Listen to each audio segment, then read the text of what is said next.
जब second year का result आया तब मैं मम्मी के पास बैठा था नीचे। उस टाइम लगभग 4:05 हुए थे कि 2022 की वैकेंसी में मुकेश मात्र .30 से जो है चूक गया था, सफल नहीं हो पाया था। तो मैं सीधा रोने लग गया। रोने लग गया तो मम्मी भी रो गई और मेरी सिस्टर भी रो गई। पापा घर पे थे नहीं। मम्मी ने क्या हुआ। कम से कम 1.5 से 2 साल अगर कोई विद्यार्थी ईमानदारी से मेहनत कर लेता है तो उसका जीवन सफल होता है। आरपीएससी सेकंड ग्रेड का जब एग्जाम हुआ मात्र 27,000 लोगों ने एग्जाम दिया था। अब कहाँ 27,000 और कहाँ 10 लाख 20 लाख 25 लाख। उनको हकीकत पता चला कि यार लाइब्रेरी साइंस एक टेक्निकल सब्जेक्ट है, कितना समय देना पड़ेगा। आप सोचो कि मैं लाइब्रेरी साइंस पढ़ के क्वालिफाइड एग्जाम कर दूंगा तो आप नहीं कर संभव ही नहीं है। क्योंकि सबसे बड़ी बात है कि आपने सारी चीजें समझी हुई है ना, तो उसको समझाने में ज्यादा समय नहीं लगेगा। एक व्यक्तिगत सवाल ये, अभी शादी हो गई आपकी?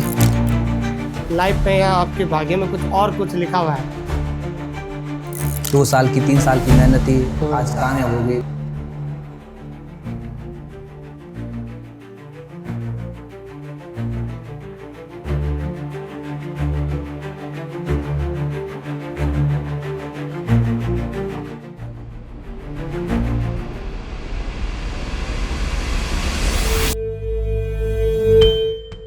नमस्कार दोस्तों, आज के हमारे इस पॉडकास्ट में हम एक ऐसे विद्यार्थी जिनका नाम है मुकेश, उनसे मिलाना चाहते हैं जिन्होंने अपनी शानदार मेहनत, लगन और एक शानदार संघर्ष के साथ जो है आरपीएससी सेकंड ग्रेड में सफलता प्राप्त की है। एक मुकेश एक ऐसा स्टूडेंट है मेरा जो हमेशा से मेरे मार्गदर्शन में रहा है। और सबसे बड़ी बात है कि मुकेश की एक बहुत बड़ी क्वालिटी है कि इसने जीवन में कभी हार नहीं मानी। मैं बताना चाहता हूं कि 2022 की वैकेंसी में मुकेश मात्र .30 से जो है चूक गया था, सफल नहीं हो पाया था। तो मैंने उनको एक बात कही थी कि आपके लाइफ में या आपके भाग्य में कुछ लिखा हुआ है। तो आज हम मुलाकात करते हैं मुकेश से। तो मुकेश जी, आपका स्वागत है इस क्लास में। बहुत बहुत धन्यवाद सर आपका। कैसा लग रहा है आपको? बहुत अच्छा लग रहा है, आपने हमको बुलाया, आपका धन्यवाद सर। और सबसे महत्वपूर्ण बात यह है कि जब आपका सेकंड ग्रेड का रिजल्ट आया, हाँ सर, और तो उस समय आप कहाँ थे और कैसे आपने इसको रिएक्ट किया, कैसे महसूस किया? सर जब सेकंड ईयर का रिजल्ट आया तब मैं मम्मी के पास बैठा था नीचे। उस टाइम लगभग 4:05 हुए थे जी। तब मैंने देखा कि शायद रिजल्ट आने वाला है, तो मैं ऊपर गया। मेरे पास ऊपर रूम के अंदर फ़ोन पड़ा था, मैंने देखा तो रिजल्ट आ चुका था। फिर मैं रिएक्ट कर नहीं पाया, मैं आया नीचे मम्मी के पास, सीधा देखा रिजल्ट, मेरे रोल नंबर थे उसके अंदर। ठीक है। तो मैं सीधा रोने लग गया। रोने लग गया तो मम्मी भी रो गई और मेरी सिस्टर भी रो गई। पापा घर पे थे नहीं, भैया भी बाहर था। तो मैं रोने लग गया तो फिर मम्मी ने क्या हुआ। मैंने कहा मम्मी रिजल्ट आ गया, 2 साल की 3 साल की मेहनत थी आज कामयाब हो गई। तो मम्मी ने कहा, मम्मी से आशीर्वाद लिया, फिर कुल देवी को भी आशीर्वाद प्रणाम किया वगैरह किया। ये सबसे बड़ी बात होती है कि स्टूडेंट्स आजकल क्या होता है कि वो सोचते हैं कि बहुत जल्द चीजें आसान हो जाती है। हाँ सर। मेरे इस पॉडकास्ट में आप जैसे लोगों को बुलाने का एक ही उद्देश्य है कि लाइब्रेरी साइंस में अगर हम देखा जाए तो बहुत कम कंपटीशन है अन्य के मुकाबले। सही। लेकिन इसके लिए ये है कि भाई कम से कम 1.5 से 2 साल अगर कोई विद्यार्थी ईमानदारी से मेहनत कर लेता है तो उसका जीवन सफल हो जाता है। क्योंकि अन्य कंपटीशन में लाखों विद्यार्थी, आपको पता है कि आरपीएससी सेकंड ग्रेड का जब एग्जाम हुआ मात्र 27,000 लोगों ने एग्जाम दिया था। बिल्कुल। अब कहाँ 27,000 और कहाँ 10 लाख 20 लाख 25 लाख। अभी चतुर्थ श्रेणी में 25 लाख विद्यार्थी जो है फार्म भरवा है, तो वो संख्या देखकर विद्यार्थी घबरा जाता है। जी सर। तो ये भी एक रहता है। और दूसरी बात मैं ये आपको पूछना चाहता था कि जब आपका सिलेक्शन हुआ, पहले तो आप अपनी फैमिली के बारे में बताओ। आपके फादर मदर क्या करते हैं? सर मेरे पापा बीआई टेक्सटाइल में एक मुनीम का काम करते हैं। नॉर्मल सैलरी है, ज़्यादा कुछ है नहीं। मम्मी हाउसवाइफ है जो डिज़ाइन का काम करती है, और सिस्टर भी अभी पढ़ रही है, ग्रेजुएशन में है। और भैया रेडियोलॉजिस्ट का भी एग्जाम दिया है, वो भी पढ़ाई कर रहा है। तो कुल मिलाकर आपके फैमिली में 2 भाई और 1 बहन है, और वो तीनों पढ़ रहे हैं। तो सारा खर्चा आपके पेरेंट्स से। मम्मी डिजाइन का काम करती है तो उससे थोड़ा बहुत हो जाता है। हाँ। लेकिन खुशी की बात यह है कि आपके 3 भाई बहन में से आपका अब सिलेक्शन हो गया ना। हाँ सर। तो बाकी जो दोनों को और ज्यादा मोटिवेट मिलेगा। हाँ सर। और मैं तो ये चाहता हूँ कि आपकी बहन को जल्द आप लाइब्रेरी साइंस का डिप्लोमा कराओ। डिप्लोमा कराकर इस फील्ड में आप लेकर आओ, क्योंकि सबसे बड़ी बात है कि आपने सारी चीजें समझी हुई है ना, तो उसको समझाने में ज्यादा समय नहीं लगेगा। सर मैंने ये सोचा है कि अभी जो वीएमओ के ओपन फॉर्म चल रहे हैं, मैं अभी घर जाते ही उनका फॉर्म लगाऊंगा और उनको हाँ, ताकि आपके मार्गदर्शन में आपके सिस्टर का सिलेक्शन हो, ये बहुत ज्यादा जरूरी है। इस पॉडकास्ट में आप लोगों को बुलाने का मेरा एक ही लक्ष्य था कि आपकी जो संघर्ष की कहानी है आप लोगों को बारे में बताओ, ताकि उनको हकीकत पता चले कि यार लाइब्रेरी साइंस एक टेक्निकल सब्जेक्ट है, कितना समय देना पड़ेगा। विद्यार्थी, नए विद्यार्थी सोचते हैं कि यार 4-6 महीने में पढ़ूंगा मेरा हो जाएगा, ऐसा संभव नहीं है सर। कम से कम आपको अगर लाइब्रेरी साइंस की अंदर तैयारी करनी है, 2nd ग्रेड हो या 3rd ग्रेड हो, कोई भी वैकेंसी हो, कम से कम आपको 1.5 साल तो देना ही पड़ेगा। 1.5 साल देना पड़ेगा। उसके अलावा आप लाइब्रेरी साइंस का अगर BLS लेवल का सिलेबस पढ़ते हो तो कम से कम आपके पास कम से कम 10 घंटे या 8 घंटे तो आपको पढ़ना ही पड़ेगा, क्योंकि 4 घंटे आप पहले पेपर को दो और 4 से 5 घंटे आप सेकंड पेपर को भी दो। ये टाइम मैनेजमेंट बहुत ज्यादा जरूरी है। दोनों पेपर को इक्वली आपको लेकर चलना पड़ेगा, क्योंकि आप सोचो कि मैं लाइब्रेरी साइंस पढ़ के क्वालिफाइड एग्जाम कर दूंगा तो आप नहीं कर संभव पाओगे। ही नहीं है, संभव ही नहीं है। आपको दोनों पेपर को बराबर लेकर चलना पड़ेगा। और जो विद्यार्थी वर्तमान में जो CLS कर रहे हैं, कोई DLS कर रहे हैं, कोई BLS कर रहे हैं, हाँ सर, तो उन नए विद्यार्थी जो सपना देख रहे हैं लाइब्रेरियन बनने का, उनको आप क्या सुझाव या क्या सलाह देना चाहते हो? मैं ये कहना चाहता हूँ कि आप अगर लाइब्रेरी साइंस का लाइब्रेरियन बनने का सपना देख रहे हो तो आप सबसे पहले कोई भी एक एजुकेटर को, भाई सर सुमेर सर हो, कोई भी हो, मैं अच्छा मानता हूँ कि इनका कंटेंट बाइलिंगुअल है, तो आप इनका बैच लो और 6 रजिस्टर ले लो आराम से। तो रोज के 1-2 वीडियो या 3 वीडियो हो सके, जितने हो सके आप उनको पहले देखो, फिर नोट्स बनाओ। जहां आपको लगता है कि इंग्लिश टर्म लिखनी है वो डेफिनेटली लिखो, क्योंकि लाइब्रेरी साइंस में मेन इंपोर्टेंट इंग्लिश टर्म्स का है। अगर आप वो नहीं लिखोगे, जैसे कि प्योर सब्जेक्ट है तो विशुद्ध भी आ सकता है, शुद्ध भी आ सकता है। अगर आपने प्योर याद रखा है तो डेफिनेटली आप सही कर पाओगे। तो 4 घंटे सब्जेक्ट को दीजिए, 4 घंटे पहले पेपर। टाइम मैनेजमेंट बहुत ज्यादा जरूरी है। मुकेश ने एक बात बताई है कि एक बार आप प्रॉपर तरीके से नोट्स बनाते हो ना, तो जब आप उस चीज को पढ़ते हो तो जहां कहीं भी कंफ्यूजन आता है उसको इंग्लिश में लिख लो, क्योंकि कुछ ऐसी चीजें होती है इंग्लिश में बहुत जल्दी याद होती है। और बाइलिंगुअल कंटेंट पढ़ने से क्या होता है, जब आप मेन एग्जाम में जब आप अटेंड करते हो, हिंदी में अगर समझ में नहीं आता तो इंग्लिश में आप समझ कर उस सवाल को अटेंड कर सकते हैं। और अभी RPSC 2nd ग्रेड में जो लंबे समय से तैयारी कर रहे हैं उनका सिलेक्शन हो रहा है। अपने यहाँ से भी बहुत ज्यादा बच्चों का सिलेक्शन हुआ है। लेकिन एक सवाल ये भी हमेशा रहता है कि जब आप पढ़ रहे थे, जब आप लाइब्रेरी साइंस में डिप्लोमा कर रहे थे, तो आपको हमारे बारे में कैसे पता चला था? सर, मैं जब डिप्लोमा कर रहा था 2018 को, तो हमारे सर थे सीताराम जी व्यास सर, तो उन्होंने बताया कि भाई टीचर में बहुत ज्यादा भीड़ है, तू लाइब्रेरी साइंस में डिप्लोमा कर ले। मैंने कहा ये क्या होता है? तो सर ने बोला कि किसी ने किया था तो उन्होंने मुझसे मेरी बात करवाई कि भाई लाइब्रेरी साइंस ये होता है तो डिप्लोमा करने। मैंने VMU से फॉर्म लगा दिया, 19 में मेरा क्लियर हो गया। फिर बाद में किसी वजह से मैं तैयारी कर नहीं पाया क्योंकि अच्छे एजुकेटर मिले नहीं। फिर मैंने 2022 में जून में मैंने यूट्यूब से आपके वीडियो देखे, तो मैंने सिर्फ आज भी याद है 21 जून को हमारा पहला बैच था, पहला वीडियो आया था। तो मैंने वहां से स्टार्ट की तैयारी। तो मेरा वीडियो मेंस का एग्जाम था, तो वो शायद जुलाई 10 या 7 को था, वो डेफिनेटली एग्जाम डेट याद नहीं है। तो मैंने सिर्फ 40 दिन रोज के 6 घंटे या 7 घंटे वीडियो लिखे, क्योंकि मेरा जीके अच्छा था। तो मैंने 7-8 घंटे वीडियो लिखे, तो डेफिनेटली मेरे 20 या 25 दिन में वो पूरे कोर्स पूरा हो गया, सिलेबस पूरा हो गया। 4 यूनिट थी उस समय, 4 यूनिट थी, तो 20 दिन में पूरा हो गया। तो 10 दिन में मैंने कम से कम उसको 10 बार रिवीजन किया होगा।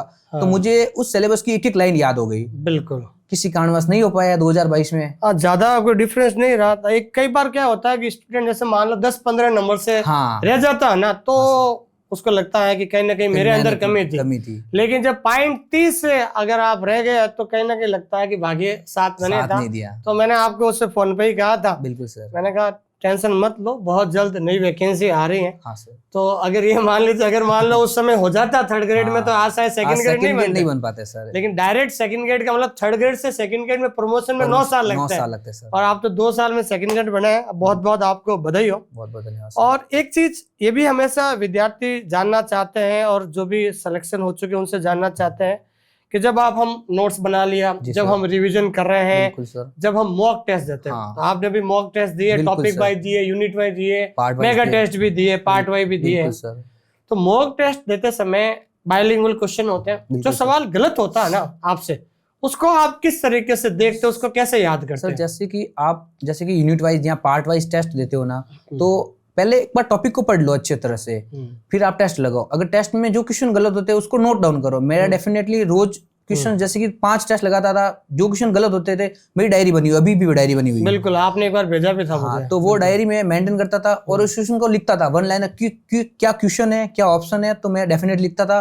फिर बाद में जब वो टेस्ट लगाता था वापस, उसको वापस रिवीजन करता था कि कहाँ गलती हो गई मेरे से। बिल्कुल। तो वापस में दूसरी बार टेस्ट देता था, यहाँ तीसरी बार देता, तो मेरे डेफिनेटली पूरे में से पूरे नंबर आते थे। और एक चीज ये भी है सर, जैसे मान लीजिए आपने एक टॉपिक है आईएलए। हाँ सर। आईएलए टॉपिक में से 50 क्वेश्चन है, 3 क्वेश्चन गलत हो गए। हाँ सर। तो कम से कम वो गलत क्वेश्चन आपने जो है वो लिख दिया। हाँ। तो जब आप दूसरी बार रिवीजन करोगे तो वो चीज जो आपसे गलती हुई है या आप गलत, तो उसको वापस रिवाइज हो जाएगा। हाँ, और वो लंबे समय तक आपके दिमाग में रहती है। जो क्वेश्चन हार्ड होते हैं, गलत हो जाते हैं, तो वो आप नोट डाउन करोगे ना, तो आपको पता चलेगा कि हाँ ये क्वेश्चन मेरे गलत हुआ था। अगर वो एग्जाम में आ गए ना, तो डेफिनेटली एक आप गलत नहीं कर पाओगे इस क्वेश्चन को।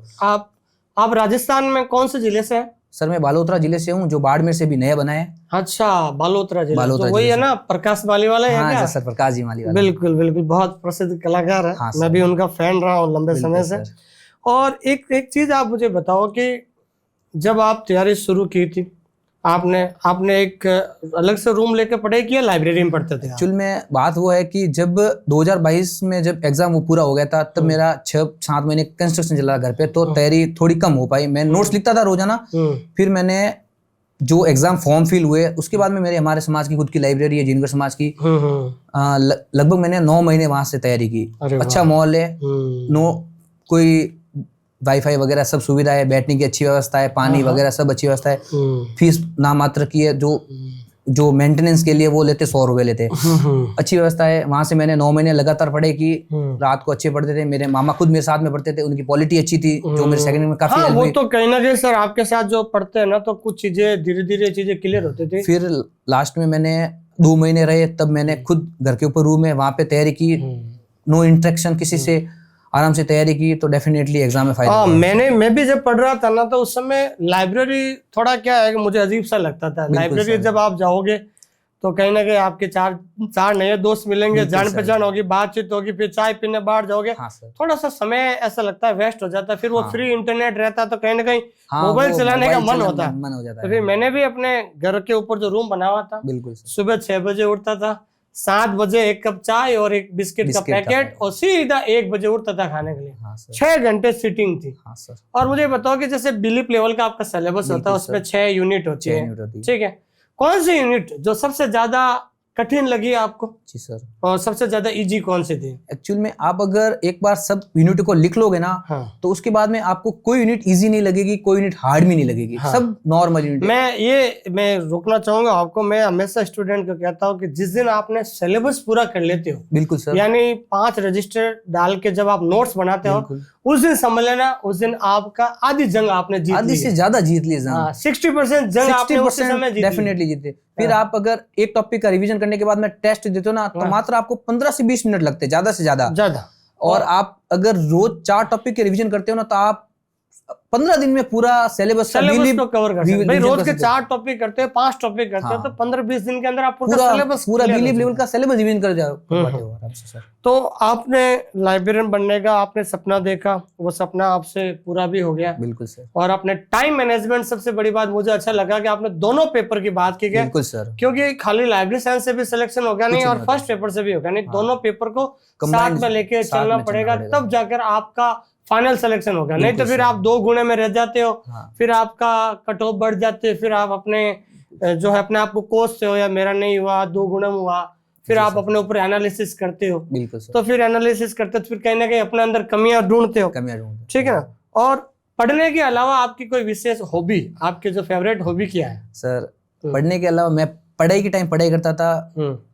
मेरे को मैच देखना बहुत इंटरेस्ट लगता है। अच्छा, क्रिकेट में IPL मैच, एक मैच भी नहीं छोड़ा सर। मैच देखता हूँ, टाइम टू टाइम मैच देखता हूँ, पर पढ़ाई के टाइम में पढ़ाई करता हूँ। बिल्कुल, ये हमेशा ये कहते हैं 24 घंटे का दिन रात होता है। अगर आप 8 घंटे पढ़ते हो, अगर 2 घंटे मैच देख लिया, तो उसमें कोई बुरी बात नहीं है। क्योंकि वो अगर एक अपने आप को रिफ्रेश करता है, अपने आप को उस एटमॉस्फेयर से दूसरे एटमॉस्फेयर। भाई एंटरटेनमेंट जीवन का एक भाग होता है, और वो भी होता है कि सारी चीजें सब कुछ सारा दिन पढ़ने से वो ज्यादा कुछ याद नहीं रहता है। बिल्कुल, लेकिन कम समय में और एक कॉन्सेंट्रेट होकर अगर कोई विद्यार्थी पढ़ता है, तो कहीं ना कहीं उसका जल्दी सिलेक्शन होता है। बिल्कुल सर। एक व्यक्तिगत सवाल, ये अभी शादी हो गई आपकी? नहीं सर, अभी तक नहीं है। कब करोगे शादी? वो देखेंगे अब क्या है प्लान, अब एक बार ज्वाइनिंग हो जाए। हाँ नहीं बिल्कुल है, मैं तो ये मानता हूँ कि अब आप बहुत जल्द आपको 17 सितंबर तक आपकी जो है ज्वाइनिंग होने जा रही है, और सबसे पहले आप ज्वाइनिंग कर लो, और आपके जो नया स्कूल मिलेगा हाँ सर, तो उसमें आप एक बार उस वातावरण में आप अपने आप को पूरा फिट कर लो। बिल्कुल सर। क्योंकि देखो लाइब्रेरियन एक ऐसा पद है जिसमें पूरे स्कूल के विद्यार्थी आपको जानेंगे। बिल्कुल सर। नहीं तो एक लेक्चरर होता है ना केमिस्ट्री का, तो उसको खाली साइंस वाले जानते हैं, साइंस वाले जानते हैं। इतिहास का जो लेक्चरर होता है खाली आर्ट्स वाले जानते हैं। लेकिन लाइब्रेरियन एक ऐसा, जैसे हम हार्ट ऑफ द इंस्टीट्यूट कहते हैं, किसी भी इंस्टीट्यूट का हार्ट होता है। आपको स्कूल के जितने भी 500 विद्यार्थी आपको जानेंगे, क्योंकि 500 विद्यार्थियों को आप अपने हाथों से जो है किताबें एफटीपी जो आती है, फ्री टेक्स्ट बुक आती है, वो दोगे। आप 500 विद्यार्थियों को अपने हाथों से वर्क बुक दोगे, तो सारे विद्यार्थी आपको जानेंगे। तो मेरा एक व्यक्तिगत सुझाव है कि जब आप ज्वाइन करो, आप एक उस एटमॉस्फेयर में आप क्या है कि शामिल हो, बिल्कुल, क्योंकि आपकी जो अच्छाई है, आपकी जो हार्ड वर्किंग है, उन बच्चों के सामने दिखनी चाहिए, उन स्टाफ के साथ में दिखनी चाहिए, क्योंकि आपका एक परिवार बनेगा वहां पर। बिल्कुल सर। ठीक है ना, आपकी लाइफ हमेशा वही दो लाइफ होती है, एक पर्सनल लाइफ और एक जो प्रोफेशनल लाइफ होती है। उसको आपको बहुत ज्यादा सही तरीके से आप 4-6 महीने लगेंगे आपको सेट होने में। फिर उसके बाद जो भी आपका सपना है उसको पूरा करो।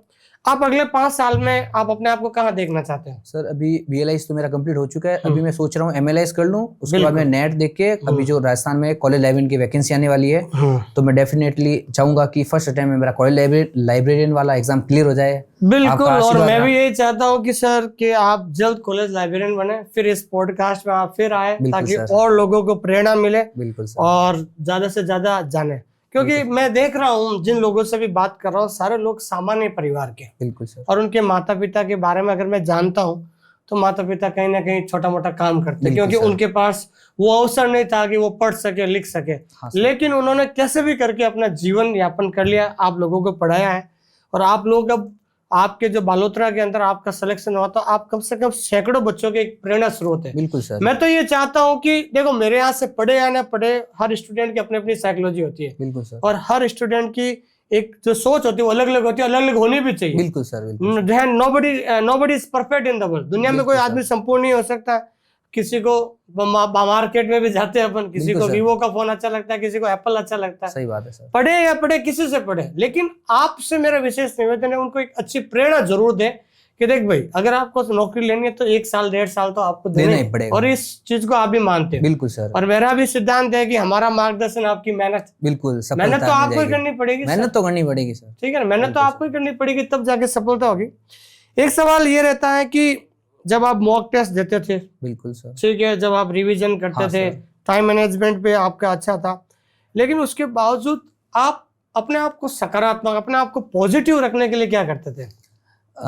जैसे कि मैंने दिन में 4 घंटे मॉर्निंग में पढ़ लिया, 4 घंटे दोपहर पढ़ लिया। कभी अगर पढ़ने का मन नहीं होता था तो मेरे 2-3 दोस्त हैं, मोहन है, वो जो अभी कॉलेज क्या बोलते हैं टीचर है 3rd ग्रेड, और एक दिनेश है, तो उनके साथ में मैं उनके घर चला जाता था, चाय नाश्ता करता, फिर गप्पे लड़ाता, तो वापस घर आ जाता।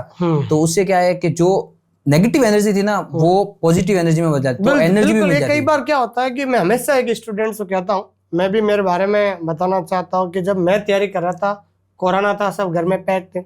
मेरा एक दोस्त है चूरू से, जिसका नाम है केशव शर्मा। बिल्कुल। एक मैडम भी थे जोधपुर से, वो भी हैं। तो जब हम दिन भर पढ़ते थे, हम एक दूसरे को टॉपिक देते थे। हाँ सर। कि मेवाड़ राजवंश आज हम पढ़ेंगे, और शाम को हम कोशिश करते थे कि 10 सवाल में ऐसे तैयार करोगे, उसको नहीं आना चाहिए। वो कोशिश करता था खतरनाक से खतरनाक सवाल पूछ ले, ये है। इससे क्या होता है कि कॉन्फिडेंस आता है। सवाल आना या नहीं आना है कि, लेकिन अपन को ये पता चलता है कि अपन कितनी गहराई से पढ़ा, कॉन्सेंट्रेट होकर अपन को पढ़ना पड़ता है, तभी चीजें धीरे धीरे आसान हो जाती हैं। राजस्थान 3rd ग्रेड लाइब्रेरियन का भी आंसर की आगे है, कितने नंबर आ रहे हैं आपके? मेरे 253 नंबर आ रहे हैं। तो राजस्थान 3rd ग्रेड में भी हो जाएगा। बिल्कुल सर, आपका आशीर्वाद। और बहुत सारे विद्यार्थी ये भी कहते हैं कि सर, आपके जो विद्यार्थी 2nd ग्रेड में सिलेक्शन हो चुके हैं, तो उनको क्या ना कि भाई सीट खराब नहीं करें। नहीं सर, डीवी नहीं करवाएंगे। आपका तब 17 सितंबर को ज्वाइन हो रहे हैं, तो कम से कम एक सीट खराब नहीं हो, तो 2nd ग्रेड, और बहुत जल्द आप तो 1st ग्रेड भी बन जाएंगे और आगे भी बढ़ते रहेंगे। बिल्कुल सर। और सबसे एक सवाल ये भी हमेशा स्टूडेंट से रहता है कि आजकल क्या है कि इस टेक्नोलॉजी के जमाने में हर कोई विद्यार्थी चाहता है कि कम समय में मुझे सब कुछ मिल जाए। और मैं हमेशा एक विद्यार्थी से कहता हूँ, और विद्यार्थी आपने भी चीज नोट की होगी, बच्चे कहते हैं कि सर पीडीएफ दे दो, पीडीएफ दे दो, पीडीएफ दे दो। सर पीडीएफ प्रिंट आउट निकाल कर उसके ऊपर अंडरलाइन करने से तो क्या फायदा है सर? कोई फायदा लगा आपको? बिल्कुल सर नहीं। अगर आप नोट्स लिखोगे, एक अच्छी बात है, नोट्स लिखोगे तो आपको 70% याद हो जाएगा मेरी मान तो। ये अगर आप टेस्ट दोगे तो आपको 20% और याद हो जाएगा। अब वापस रिवीजन करके मतलब याद करोगे ना तो आपका 100% क्लियर हो जाएगा। तो फिर आप पीडीएफ पे हाईलाइट करोगे, वीडियो देखोगे तो उससे याद तो नहीं होगा डेफिनेटली, क्योंकि कुछ चीज अपने हाथों से लिखी हो ना लंबे समय तक याद रहती है कि कौन से रजिस्टर में कौन सी चीज हमने लिखी, टॉपिक पे कौन से लिखा, ये हमेशा याद रहता है। और बाइलिंगुअल कंटेंट से फायदा हुआ होगा आपको बहुत? बिल्कुल सर, मैंने बताया ना सर, अगर आप प्योर सब्जेक्ट को हिंदी में बोलोगे तो शुद्ध आएगा और विशुद्ध भी आएगा। अगर इंग्लिश में याद करो तो आपको प्योर याद करना है, तो आप दो हिंदी के वर्ड याद करने की बजाय एक इंग्लिश का याद कर लोगे तो आपका बेनिफिट ही है ना। तो आपको, मैं सोचता हूँ कि आपको बाइलिंगुअल कंटेंट ही लिखना चाहिए। कोई टर्म से इंग्लिश है तो इंग्लिश को लिखो। एक बार तो आपको लिखने में समय लगेगा, टाइम तो लगेगा, पर आपको सफलता जल्दी मिलेगी इंग्लिश से। और सबसे बड़ी बात है, मेरा ये मानना है कि सर कि जब आप एक बार लिखोगे, बिल्कुल उसको एक बार रिवाइज करोगे, 2 बार करोगे, 3 बार, आप सब्जेक्ट के डीप तक जाओगे। बिल्कुल सर, धीरे धीरे आपका माइंड और ज्यादा क्रिएटिव होगा। और मुझे लगता है कि आपको भी लगा होगा थोड़े समय के बाद इस सब्जेक्ट से प्रेम हो गया होगा। बिल्कुल सर, बिल्कुल सर, है ना सर? और एक ये भी चीज है सर कि जब आप वर्तमान में जो विद्यार्थी तैयारी कर रहे हैं, बिल्कुल, और वो तैयारी करना भी चाहते हैं, तो जैसे आपने कोटा ओपन से जो है डीएलएस कोर्स किया था, अब आप कह रहे हो कि भाई मुझे कॉलेज लाइब्रेरी तक पहुंचना है, आप ये कर रहे हैं, तो स्पेशली जो डिस्टेंस एजुकेशन के जो विद्यार्थी हैं उनको इतना लाइब्रेरी के बारे में पता नहीं होता। तो सबसे मेरी भी ये है, और आपने भी इस चीज को नोट किया है कि भाई सिलेबस समय पर पूरा कर लेते हैं ना तो चीजें और ज्यादा आसान भी हो जाती है ना। अगर आपने डिप्लोमा डिस्टेंस एजुकेशन से कर लिया है तो वहां पर आपको कुछ नॉलेज मिलने वाला है नहीं, आप किताबी ज्ञान होगा, तो आप एग्जाम में वो डेटा कम काम आने वाला है। तो आप अगर चाहते हो कि भाई मेरे को अगर हम देखे जाए तो वो जो डिप्लोमा करते हैं वो एक एकेडमिक कोर्स होता है, और अपन देता है कंपटीशन में सवाल अलग आते हैं। तो अगर आप कंपटीशन लेवल का पढ़ना चाहते हो तो फिर आपको उस लेवल का पढ़ने के लिए कोई बैच लो या कोई बुक्स लो अच्छी सी। तो मैं मानता हूं तो अगर आप इंग्लिश या बाइलिंगुअल कंटेंट पढ़ते हो तो डेफिनेटली आपको सफलता मिल जाएगी।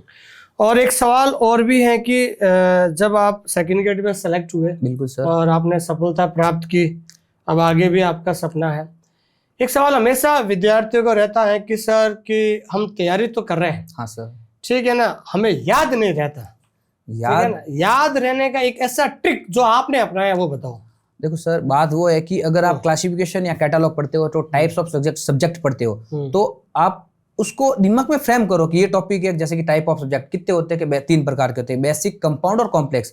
तो दिमाग में सेट करो कि ये बेसिक होता है, कंपाउंड होता है, कॉम्प्लेक्स होता है। डिफरेंस बेसिक सब्जेक्ट है तो उसमें फिजिक्स आएगा, तो कंपाउंड में है तो उसमें जैसे कि कोई भी एग्जांपल ले लो, वेव मशीन ऑफ लाइट ले लो, और कॉम्प्लेक्स में है तो basic subject plus basic subject तो कॉम्प्लेक्स में। तो इस तरह से आप डिजाइन करोगे ना तो आप वो लंबे समय तक याद कर पाओगे। बिल्कुल, ये कई बार स्टूडेंट को कहता हूँ कि यार कुछ चीजें रट सकते हैं लेकिन कुछ चीजें समझने में वाली। अगर आप समझ कर पढ़ोगे ना तो कैसा भी सवाल घुमा फिरा के देखे ना तो 4 ऑप्शन में से आप उत्तर निकाल। बिल्कुल सर, बिल्कुल आराम से। तो दोस्तों, आज हमारे पॉडकास्ट में मुकेश जी जो बालोतरा से आए हैं, और इन्होंने लगातार 2 साल मेहनत की और आज रिजल्ट आपके सामने है, और एक शानदार प्रयास से इन्होंने सफलता प्राप्त की, और मेरे one of my favourite student भी हैं और बहुत अच्छा रिगार्ड करता है। कम ऐसे स्टूडेंट होते हैं जो एक अपने टीचर का रिगार्ड करता है, उनमें से एक मुकेश जी हैं। मेरी दिल से इच्छा थी कि मैं आपको जरूर जोधपुर में बुलाऊं, और बहुत सारे विद्यार्थी जो हैं जिन्होंने अपने सफलता की एक कहानी लिखी है, वो कहानी मैं आप लोगों को इन्हीं की जुबानी से सुनाना चाहता हूं, कि ताकि ये पॉडकास्ट, ये कोई प्रमोशन का हमारे लिए तरीका नहीं, हमारा ये पॉडकास्ट है कि स्टूडेंट के माध्यम से आप खुद सुने कि लाइब्रेरी साइंस को वास्तव में टेक्निकल सब्जेक्ट है, उसको कैसे पढ़ा जाए, क्योंकि बहुत ज्यादा जरूरी है। क्योंकि अगर आप कम समय में अगर इस फील्ड में सफलता प्राप्त करना चाहते हो तो 3 मैंने आपको एक फॉर्मूला बनाया था। सिलेबस पूरा कर लो, आधी जंग जीत ली, फिर रिवीजन करो, जितना रिवीजन करो उतना ज्यादा आप सब्जेक्ट में जाओगे, फिर मॉक टेस्ट दो, अपने आप अंदर ही अपना कॉन्फिडेंस आएगा। जिस दिन आपको अपने अंदर आत्मविश्वास जागना शुरू हो जाएगा, उस दिन आपको सफलता दुनिया की कोई ताकत नहीं रोक सकती है। तो मुकेश जी, आपका पुणे बधाई हो, आप सेकंड ग्रेड लाइब्रेरियन बने, और आपका स्वागत है इस फील्ड में। और मैं तो ये चाहता हूँ आप लोगों को और ज्यादा प्रेरित करें। बिल्कुल मुझे लगा बालोतरा में और भी लोग सेलेक्ट हुए कि आप ही हुए अभी? बालोतरा में इकलौता हूँ, बालोतरा जिले में इकलौता हूँ मैं। तो बहुत बड़ी बात है कि बालोतरा जो अभी नया जिला बना है बाड़मेर से, और एकमात्र जो है ये सेकंड ग्रेड लाइब्रेरियन में सफल हुए। तो आपसे कहीं, क्योंकि एक सफल आदमी से हर कोई पूछना चाहता है, बातचीत करना चाहता है, तो अगर कोई आपसे फोन करे, और कई बार बच्चे कहते हैं कि सर मुकेश जी के नंबर दो, मैं नंबर भी देता हूँ, उनको एक बार 2 मिनट 4 मिनट 5 मिनट में उनको समझाओ कि जो हकीकत है उसको आप उसको सामना कराओ, ताकि स्टूडेंट्स का क्या है कि कहीं कंफ्यूजन नहीं रहे, डाउट नहीं रहे। बिल्कुल सर, समय तो देना पड़ता, ठीक है ना? बिल्कुल सर, क्योंकि क्योंकि सफलता अगर इतनी आसानी से मिल जाती तो कोई सफलता प्राप्त कर लेता है कि नहीं? सही बात है। तो मुकेश जी बहुत बहुत धन्यवाद, आप हमारे स्टूडियो में आए हैं। और मैं ये चाहता हूँ कि आपके मार्गदर्शन में और भी लोग सेलेक्ट हो, उनको भी हम हमारे स्टूडियो में बुलाएं, वो भी अपनी संघर्ष की कहानी अपनी जुबानी से कहें। बहुत बहुत धन्यवाद मुकेश जी। बहुत बहुत धन्यवाद सर।